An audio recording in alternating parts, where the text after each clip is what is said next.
Every year, thousands of tourists visit the ruins of the Italian city of Pompeii. This city, which sits at the foot of Mount Vesuvius, was destroyed by a volcanic eruption in 79 AD. The vegetation that covered the mountain had hidden some of the signs of the oncoming eruption, but eventually the rivers of molten lava began to flow into the city. Even then, many of the city's inhabitants did not leave. Most of those people would perish as the volcano erupted and the ash and fiery lava covered everything. One reason that the ruins of Pompeii still attract so many people so many centuries later is because many of the people whose corpses were found in Pompeii were frozen in the positions in which they died. There are crouching and cowering women and children, people trying to get away, people with their belongings. This provides a picture of the crisis unlike that provided by any other city. It shows why this one city was destroyed and abandoned. People who visit the ruins can clearly envisage the last moments of the living city. After those moments, the city as it once was died, never to live in that form again. In fact, many cities die. But in several cases, there are no definitive answers as to why they were abandoned or left behind. One such city is located in the American Midwest, just east of the contemporary city of St. Louis in the state of Missouri. Driving on Interstate 70, all that can be seen of the city is a series of mounds. These mounds were created by the inhabitants of the ancient city of Cahokia, which was established around 700 AD and had grown in prominence by around 1050 AD.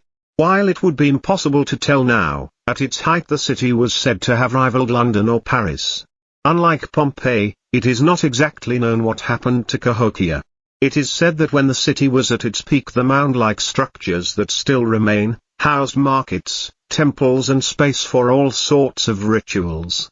It was home to nearly 20,000 people, making it one of the most populous of its time.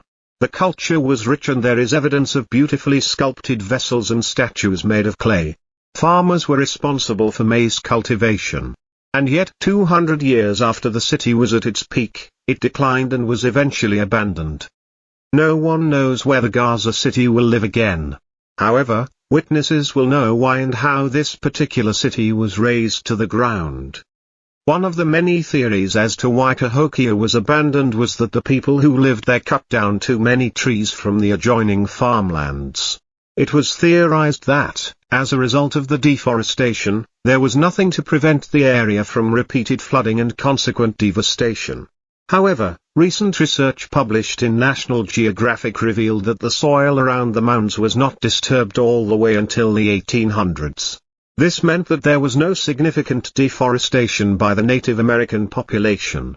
It turns out that the Western researchers who had been analyzing the mounds had just imposed their own understanding of the human relationship with nature on the question of why Cahokia was abandoned. It is far more likely that the city declined gradually because of conflicts among the elites and some natural phenomena, and so on.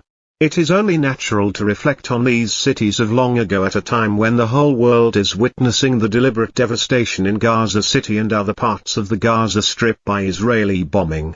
No one knows whether Gaza City will live again. The mass trauma of the hundreds of thousands of Palestinians who have suddenly been displaced or have become homeless while the world looked on is simply unimaginable.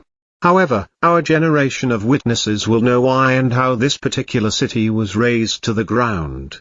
These are stories of cities that were literally devastated.